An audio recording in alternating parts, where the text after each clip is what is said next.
In case someone has never heard of Nightfall before, can you give us a little recap? So the basic idea is it's a world where there's 14 years of day and 14 years of night, and that nothing can live in 14 years of night. So everyone is getting ready to leave this island, and they're going to wait out the night somewhere else. And they ride this massive 500-mile tide. And the parents always tell the kids, when the sun is about to set, don't go anywhere, because we will leave you behind if we ride with the tide. And about 3 hours before the tide turns, a kid goes missing. And there's this frantic search to find him, because everyone knows what will happen if they don't. And two of the kids, twins, they think they know where the boy is, and they venture into the woods, and they find him.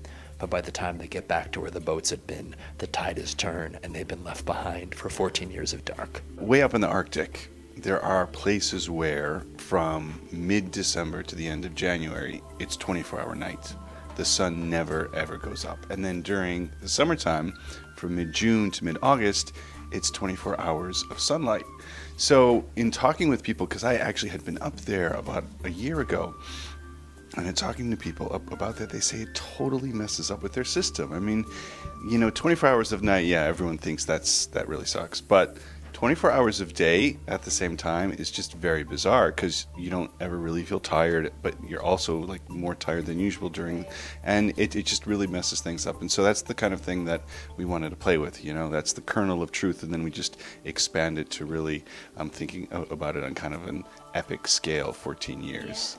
You guys do travel a lot because you both have very high travel jobs. So how do you write together?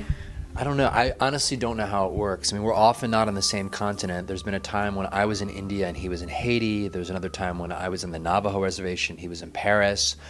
I mean, we couldn't have written this book in another era. So I think we start off by emailing the thing back and forth, and then it's Dropbox and Google Docs. But basically, it's a lot of phone calls. So when Peter was up in the Arctic in this world of darkness, he was calling me up and telling me about it, and kind of chant that we're having this discussion, and then that's shaping what we're going to write for that day. So it's just a constant conversation we're having. Yeah. So then with the characters, do you take turns? Like you write one character and you write one character? We really try to not differentiate that way. So we will write whatever character. And it's true that at the beginning, I kind of feel as if I know one specific character better.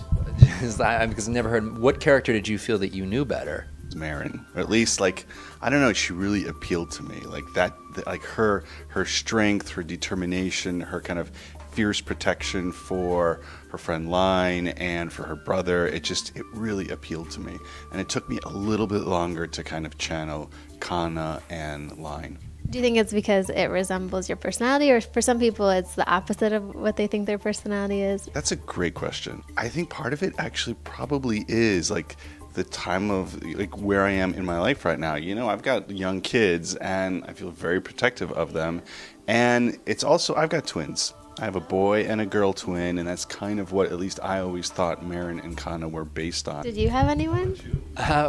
It's funny. I kind of felt Marin too, which is odd, but I felt like Marin because I kind of envisioned Marin as my wife as a young girl. My wife is super hardcore tough. She's a triathlete. She's a doctor. She came to America speaking no English. Marin is kind of this super strong girl. Yeah, there was an element. I think I was channeling Kasha, my wife, there. Yeah. Hey, Justine, I'm Jake Halpern. And I'm Peter Kujawinski. We're the co-authors of Nightfall. Check it out. We hope we really give you a scare.